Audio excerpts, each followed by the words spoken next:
Terima kasih pemirsa, Anda masih bersama kami di Metro Pagi Prime Time. Kita lanjutkan informasi di pagi hari ini. Pekan pertemuan tingkat tinggi dalam sidang Majelis Umum PBB yang ke-80 telah berakhir. Indonesia menorehkan kontribusinya lewat kehadiran langsung Presiden Prabowo Subianto di sesi debat umum pada 23 September 2025 lalu.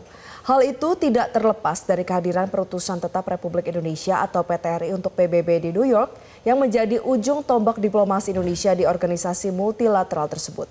Kita simak laporan jurnalis Metro TV Marcelina Tumundo dan Ridwan Bima dari New York, Amerika Serikat berikut ini. Tantangan diplomasi dahulu dan kini telah mengalami sejumlah penyesuaian. Kami pun berbincang bersama 4 diplomat muda Indonesia yang pernah dan sedang bertugas di kantor Presiden Majelis Umum atau OPGA PBB. Mereka menceritakan bagaimana dinamika berdiplomasi di PBB, di mana salah satu tantangan paling nyata adalah saat dunia dilanda pandemi COVID-19. Saya pertama kali datang ke New York, waktu itu COVID-19.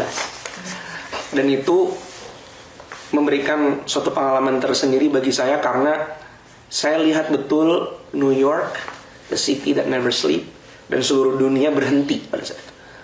Namun, sepersekian detik setelah dunia berhenti, PBB masih berjalan. Menjalani tugas diplomasi di OPGA PBB juga berarti mendapat kesempatan lebih luas untuk menyuarakan perspektif maupun kepentingan Indonesia di panggung dunia. Mereka membawa tugas besar untuk mempraktikkan spirit Indonesia sebagai negara berpolitik bebas dan aktif yang harus menjadi jembatan untuk ikut melaksanakan ketertiban dunia.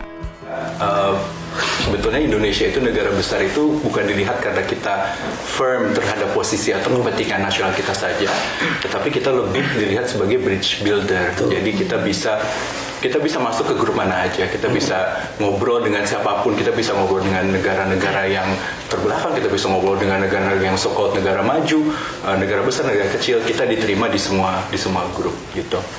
Jadi menjadi sebuah bridge builder itu suatu hal yang sangat unik gitu bagi Indonesia.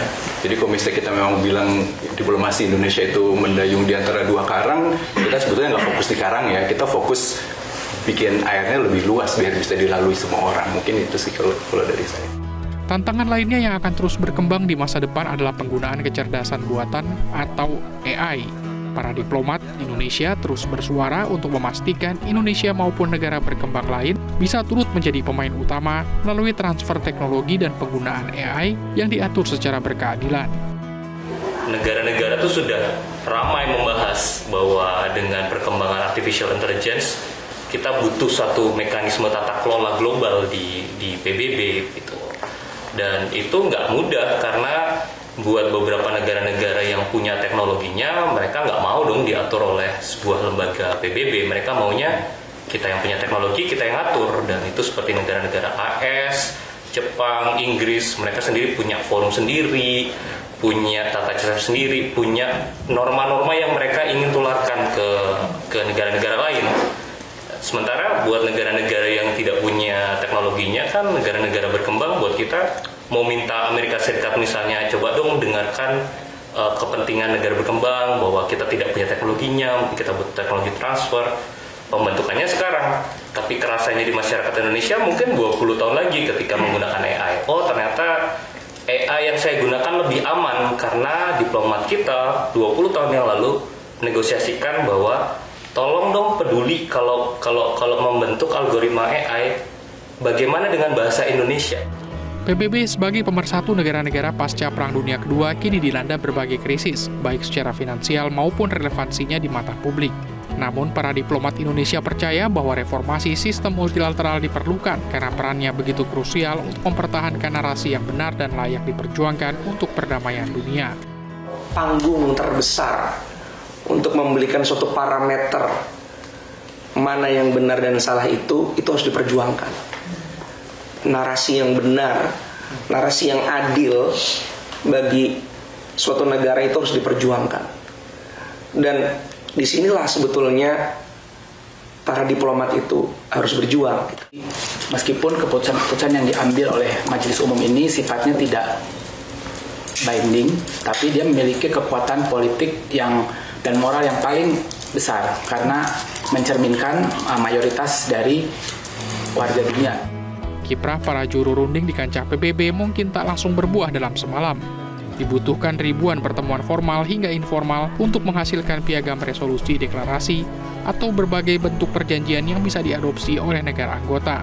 Pada akhirnya, kesepakatan di tingkat organisasi multilateral itu bisa diturunkan dalam kebijakan publik yang dirasakan secara nyata oleh masyarakat. Kadang-kadang kita tuh merasakan sesuatu yang sifatnya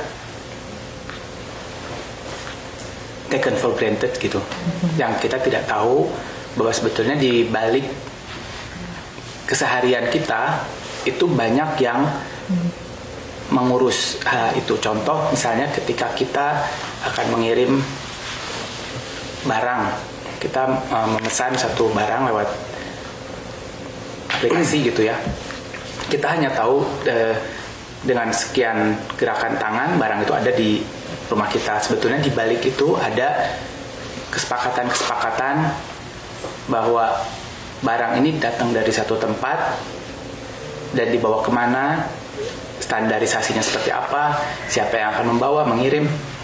Nah itu semua ada yang mengerjakan, yang kebanyakan orang tidak melihat. Tim Liputan, Metro TV. Jelajahi cara baru mendapatkan informasi. Download Metro TV Extend sekarang.